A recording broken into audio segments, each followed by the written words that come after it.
Even though দিয়ে কিভাবে বাক্য বড় করতে হয় এটা আজকে আমরা শিখবো ইনশাআল্লাহ। ইভেন দো এর বাংলা অর্থ সত্ত্বেও। ইভেন দো সত্ত্বেও, আই ওয়াজ কমপ্লিটলি এক্সস্টেড, সম্পূর্ণরূপে ক্লান্ত থাকা সত্ত্বেও। After a long day of work, সারাদিনের কাজ করার পর। আই ডিসাইডেড, আমি সিদ্ধান্ত নিয়েছিলাম, টু স্পেন্ড, ব্যয় করার জন্য, অ্যাট লিস্ট কমপক্ষে 30 minutes, 30 minute, practising spoken English, spoken English চর্চা করার।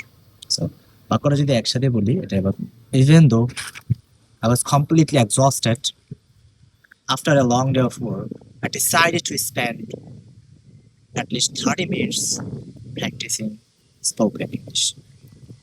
কথা বলতে গেলে যে সারাদিনের কাজ কারবার করার পরে ক্লান্ত থাকা সত্ত্বেও আমি সিদ্ধান্ত নিয়েছিলাম কমপক্ষে 30 মিনিট ইংরেজি স্পোকেন চর্চা করার।